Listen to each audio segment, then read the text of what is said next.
Саламатсыңарбы балдар? Бүгүн бизде кыргыз тил сабагы. Бүгүнкү биздин темабыз Чыңгыз Айтматов. Сабактын максаты жаңы сөздөрдүн маанисин түшүнөбүз, кепте колдоно алабыз. Чыңгыз Айтматов тууралуу көп маалыматтарды алабыз. Балдар, Чыңгыз Айтматов бул кыргыз элинин улуу жазуучусу. Ал 1928 жылы Шекер айылында туулган. Ал көп чыгармаларды, повесттерди жазган. Чыңгыз Айтматовдун повесттерине көптөгөн кинолор тартылган. Айтматов кыргыз элинин эң белгилүү адамы деп айтсак да болот. Анын китептери көп тилдерге которулган. Балдар, бизде китепте Чыңгыз Айтматов тууралуу текст берилген. Бул текстти окуп жана которобуз. Чыңгыз Айтматов кыргыз элин бүт дүйнөгө тааныткан жазуучу. Ал 1928 жылы Таластагы Шекер айылында туулган. Мектепте окуп жүргөндө согуш башталат. Турмуштун көп кыйынчылыктарын көрөт.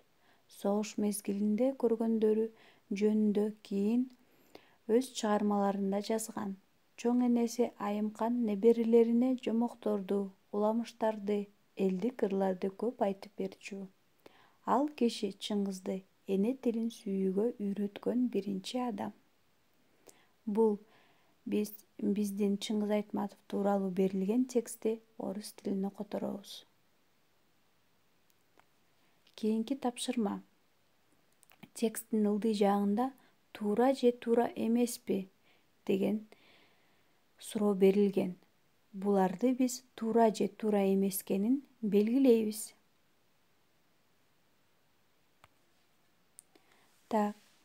Биринчи, Чыңгыз Айтматов өз элин бүт дүйнөгө тааныткан. Бул туурабы, балдар? Ооба, тексттен ушул сүйлөмдү табабыз. Бул биринчи сүйлөм. Чыңгыз Айтматов кыргыз элин бүт дүйнөгө тааныткан. Туура. Кийинки, ал Шекер айылында 1930 жылы төрөлгөн. Бул туурабы, балдар? Текстти карайбыз. Жок, бул туура эмес. Ошон үчүн муну биз кара түс менен белгиледик. Ал канчанчы жылы туулуптур? Тексттен табабыз. Ал 1928 жылы туулган. Анда экинчи сүйлөм туура эмес. Кийинки, балалыгы согуш мезгилине туура келген. Тексттен табабыз. Мектепте окуп жүргөндө согуш башталат. Кийинки, төртүнчү, чыгармаларында согуш жөнүндө жазган. Согуш мезгилинде көргөндөрү жөнүндө кийин өз чыгармаларында жазган. Бул туура. Кийинки, бешинчи, эжеси эне тилин сүйлөөгө үйрөткөн.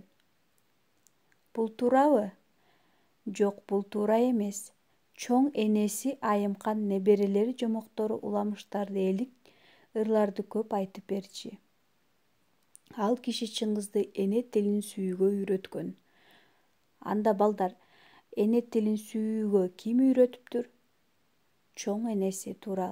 Анда бешинчи сүйлөм эжеси деген туура эмес. Азаматсыңар, балдар. Биз бул иш менен текстте туура жана туура эмес сүйлөмдөрдү таптык. Эми, балдар, үй тапшырма. Бул берилген жаңы сөздөрдү окуп жана аларды сөздүк дептерге көчүрүп жазып, бул сөздөр менен сүйлөм түзөбүз. Мисалы, биринчи, бүт дүйнөгө, на весь мир. Мисалы, Чыңгыз Айтматов бүт дүйнөгө белгилүү.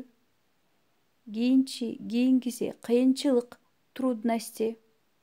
Мисалы, көп кыйынчылыктар болгон.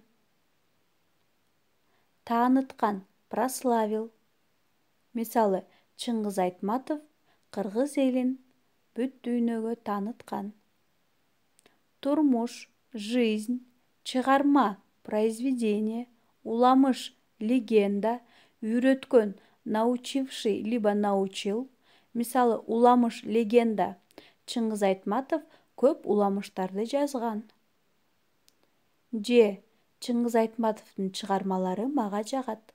Ушул сыяктуу сүйлөмдөрдү түзөбүз. Балдар, саламатта калгыла.